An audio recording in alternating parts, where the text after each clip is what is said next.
All right there, Mix fans. 4th of July week is here. That means it's time to fire up the flavor. So if you're looking to elevate your backyard barbecue, we've got the ultimate bite-sized burger that packs a serious punch. That's right, and Chef Christopher Thompson with Helms College is back in the Rise and Dine kitchen, and today he's showing us how to make a show-stopping Wagyu slider just in time for the 4th of July. Oh boy, Yum. Good to see you. Good. Likewise, Carly, to be back. Thank you for having me. Well, this has a lot of different elements, so we're gonna kind of start by talking about each one, and I think we're gonna start with pimento cheese because Sure. there's 3 things. But first, can we go over what all is gonna go on this? Sure. So just wanted to kind of give some people some different ideas away from your conventional burger, right? Really nothing too crazy here, but you know, you might be more prone to see these in restaurants, but less prone to see it in your backyard. Right, exactly. So I was hoping to inspire some people to, you know, kind of do a little bit of a stretch on their backyard grill this year. So first off, we have pimento cheese, you know, Southern classic, of course. Right. You know, the nice thing about most of this is that I'll kind of notate where you can purchase this, and you know, if you want to, or you can make it and follow the recipe. A couple ins and outs with this is that I would say, you know, one, what's really going to make a huge difference is the flavor profile of the cheeses that you use. So if you want a really good pimento cheese, I want to stress that you really want to spend the money and get the better quality cheddars. Yeah. You know, you see those usually the mid-shelf at Publix, the Cracker, and then Boar's Head, of course, which is all what this is. Okay. So if you're like me and you're doing generic, treat yourself. It's the 4th of July. Exactly. Come on. Show You know, yourself. it is going to make a huge difference because if you use a lower quality cheese, especially if you get it pre-shredded, they tend to be waxier. So the cheaper ones tend to kind of put a film on it. You can actually see it when you break it out. You'll see a little white stretch on there. Oh, okay. So there's not a lot of flavor built into it. So this makes a huge impact. And if you ever want to do it at home, you do taste tests side by side. This is a mixture of white and yellow sharp cheddar. Okay. The other point that I'll make with this is the pimentos themselves. So you can get some really good canned pimentos. You can roast peppers at home, peel them, and dice them up. But what I would say is that if you do get them pre-diced in the can, go ahead and drain them real well and then rough chop them. Okay. If you don't and you leave them as is, the dice tends to be a little bit big and it's not going to really disperse. Okay. So you're going to kind of get this mixture of cheese and then a pop of pimento somewhere. So we want pimento throughout. Okay. Throughout. Okay. Now the very next thing you have is the bacon jam. Yes. My jam. So this let's is talk about this. This is our bacon bourbon onion jam. Okay. So this takes about a good 1 to 2 hours to make, and it's not a huge process, but you're going to start by dicing all your bacon. Okay. Okay, and you're going to render that off and cook it down in a pan by itself. Once it's golden brown, you're going to strain everything out of the pan, strain the oil off, return some of that fat to the oil, and then we're going to take our onions that's in the recipe, and we're going to slow cook those and caramelize those for a good half hour or so. So you want them a nice dark brown. And then we're going to hit it with bourbon. Now here's the thing with booze and food, right? It's really important that that you flame it off, so you want to be careful.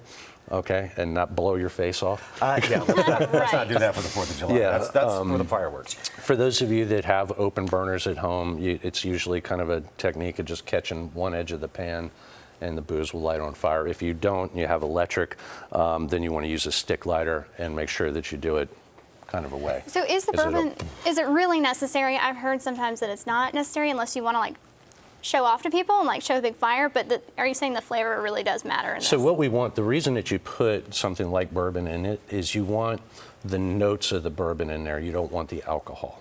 Right. So I've had students, you know, say, oh, you know, I made this bourbon, whatever, and I taste it, and I'm like, whoa, whoa. That is like, some strong bacon Did you jam. flame this off? And they're like, no, I didn't. And I was like, well, okay, now we're all getting wasted tasting your food. But it's important because it's going to change the whole flavor profile. You know, it's like dumping, it would be the equivalent of just dumping a raw shot on it, and now you just have bourbon. Yeah. But once you flame it off, you can really smell the notes and the principles that go behind it. And you get that wood smoke taste to it. Okay. So So for this, you know, it's really low cost.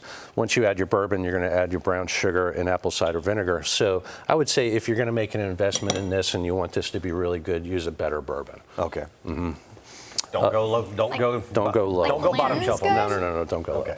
low. Then Now we have the barbecue aioli. Yes, so this is a mixture, as you'll see in the recipe, of three things primarily, which is mayonnaise, and we're in the South, so we always use Duke's, okay, staple. Okay. So it's Duke's, and then our house barbecue sauce, which we've made before, and then also our house Carolina Gold in equal parts. Yeah. This is also something that you don't have to make those at home from scratch. You can go to the grocery store. They sell both varieties. They sell Carolina Gold now. A lot of brands have started putting that out on the market. And then you can get any generic barbecue sauce that you like. This is kind of very much in line with what you would see as a standard burger sauce these days, but just with a different touch. Okay. So we You have make your own special sauce. Correct. Steal one of these. And then we also have our fresh house pickles that we feature at the grill.